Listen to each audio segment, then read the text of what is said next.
အားလုံးပဲမင်္ဂလာပါဗျ Smart Finance YouTube Channel ကတည်းပြန်လည်ကြိုဆိုလိုက်ပါတယ်ဒီနေ့မှာကတော့ Stock ရင်းနှီးမြှုပ်နှံဖို့ဘာတွေလိုအပ်လဲဆိုတဲ့အကြောင်းကိုကျွန်တော်တို့ရဲ့ Smart Finance Channel ကတည်းနေပြီးတော့မှတင်ဆက်ပေးသွားပါမယ်ဒီနေ့ဗီဒီယိုမှာတော့ Stock ရင်းနှီးမြှုပ်နှံဖို့ဘာတွေလိုအပ်လဲဆိုတဲ့အကြောင်းကိုပြပြပေးသွားမှာပါဗီဒီယိုမစခင်မှာတစ်ခုသတိပေးချင်တာကတော့ဒီဗီဒီယိုဟာပညာပေးရည်ရွယ်ချက်နဲ့သာပြုလုပ်ထားတာဖြစ်ပြီးတော့ရင်းနှီးမြှုပ်နှံဖို့တိုက်တွန်းခြင်းမဟုတ်ပါဘူး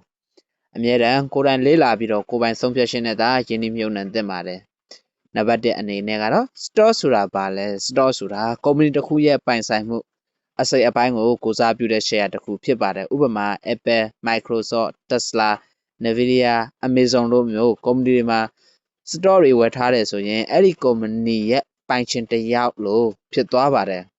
။ကုမ္ပဏီတိုးတက်လာရင် stock ဈေးတက်နိုင်ပြီးအမြတ်ရနိုင်သလိုစီးပွားရေးမကောင်းရင်လည်းဈေးကျပြီးအရှုံးနဲ့ကျုံနိုင်ပါတယ်။နံပါတ်2ကတော့ US stock တွေက Binance ကနေဘယ်လိုဝယ်နိုင်ပါသလဲ။အရင်တုန်းက Binance မှာတုံငင်လိုက် stock ဝန်ဆောင်မှုရှိခဲ့ပေမဲ့အခုချိန်မှာတော့မရှိတော့ပါဘူး။ဒါကြောင့်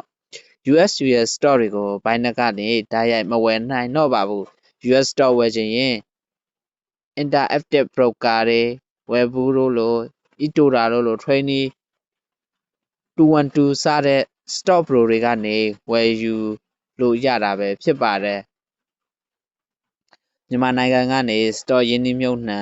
လို့ရနိုင်ပါသလားအဖြေကတော့လုံးနိုင်ပါတယ်ဒါပေမဲ့နိုင်ငံတကာ stock broker အကောင့်ဖွင့်နိုင်ခြင်းအထောက်အထားအတည်ပြုခြင်း KYC လွှဲနိုင်ခြင်းစတာတွေကိုလိုအပ်ပါတယ်ပလက်ဖောင်းတစ်ခုချင်းစီရဲ့စီးမြင်တွေနဲ့မြန်မာနိုင်ငံအတွက်အသုံးပြုခွင့်ရှိမရှိကိုအရင်စစ်ဆေးသင့်ပါတယ်နံပါတ်4 stock token နဲ့ real stock ကွာခြားချက်ကဘာတွေများဖြစ်ပါသလဲလူအများစိတ်ရှုပ်တက်တဲ့အပိုင်းကတော့ဒီနေရာပါ real stock ဆိုတာကုမ္ပဏီရဲ့တကယ် share တွေကိုပိုင်ဆိုင်တာပါ stock token ဆိုတာ blockchain ပေါ်မှာထုတ်ထားတဲ့ token ဖြစ်ပြီးတော့ platform တချို့ကတည်း real stock ဈေးနှုန်းကိုလိုက်နိုင်အောင်ဖန်တီးထားတာမျိုးဖြစ်ပါတယ်ဒါကြောင့် stock token ဝယ်ထားတာနဲ့ real stock ကိုတိုက်ရိုက်ပိုင်ဆိုင်တာဟာအမြဲတမ်းတူညီနေမှာတော့မဟုတ်ပါဘူး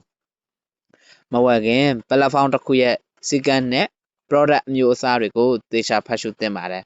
နံပါတ်5ဂျင်းနီမြုံနှံတဲ့အခါကိုပိုင်ဆုံးဖြတ်ရှင်နဲ့လုပ်ပါ YouTube တို့ Facebook တို့ Instagram တို့ဒါမှမဟုတ်ရင် influencer တယောက်ကတည်းပြောလို့မဝယ်ပါနဲ့အမြဲတမ်းကိုယ်တိုင်လေ့လာပါကုမ္ပဏီရဲ့လုပ်ငန်းအခြေအနေတွေဝင်ငွေတွေအမြတ်အစွန်းတွေအနာဂတ်အစီအစဉ်တွေကိုကြည့်ပြီးမှဆုံးဖြတ်ချက်ချပါကိုယ်ငွေကိုကိုတာဝန်ယူရမှာပဲဖြစ်ပါတယ်နံပါတ်6အနေနဲ့ကယင်းနှမြုံနှံမှုဆိုတာအတက်လဲရှိတယ်အကျလဲရှိပါတယ်ဘယ်အဆက်မဆိုအမြဲတမ်းတက်နိုင်ပါဘူးစတော်ပဲဖြစ်ဖြစ်ဘက်ကွိုင်ပဲဖြစ်ဖြစ်ကိုပဲဖြစ်ဖြစ်ပါအတက်နဲ့အကျဟာတဘာဝပါပဲတရက်နှစ်ရက်ဈေးကျသွားလို့စိုးရိမ်ပြီးလာရောက်တာထက် risk ကိုနားလည်ပြီးစီမံတတ်ဖို့ကပို့ပြီးတော့မှအရေးကြီးပါတယ်နံပါတ်9ကတော့ master market ရဲ့အတက်အကျကိုခံနိုင်ရရှိအောင်ကြိုးစားပါနမကျော်ယင်းနှမြုပ်နှံသူဘက်ဂျမင်ဂရေဟန်ကတော့ master market ဆိုတဲ့အယူအဆကိုပြောခဲ့ပါတယ် master market ဟာတနေ့တနေ့စိတ်ခံစားချက်အလိုက်ဈေးတက်မယ်ဈေးကျပါမယ်ဒါပေမဲ့ယင်းနှမြုပ်နှံသူတွေအနေနဲ့ကတော့ market ရဲ့စိတ်ခံစားချက်နောက်ကိုမလိုက်ဖက်နဲ့ကိုယ့်အစီအစဉ်နဲ့ကိုရည်ရှည်ကြည့်နိုင်ရပါမယ်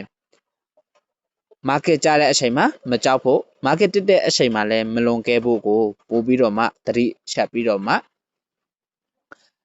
market ကို analyze လုပ်တတ်ဖို့ကအရေးကြီးပါတယ်ဒီကုန်းချုပ်အနေနဲ့ပြောရရင်ဒီဗီဒီယိုကနေ stock ဆိုတာဘာလဲ real stock နဲ့ stock token ရဲ့ကွာခြားချက်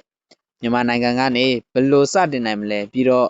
ယင်းနှမြုံနှံသူတယောက်အနေနဲ့ရှိတဲ့စိတ်တဲ့အကြောင်းအရာလေးတွေကိုမျှဝေပေးခဲ့တာဖြစ်ပါတယ်ဗီဒီယိုကိုကြိုက်နေတဲ့ရင် like လုပ်ပေးပါ subscribe လုပ်ထားပြီးတော့ bell icon လေးကိုလည်းနှိပ်ထားပေးဖို့မမေ့ပါနဲ့ကျွန်တော်တို့ Smart Finance YouTube Channel ကတည်းနေပြီးတော့ Finance Investment ပညာတွေကိုဆက်လက်မျှဝေသွားမှာဖြစ်ပါတယ်ဗျအားလုံးကိုကျေးဇူးတင်ပါတယ်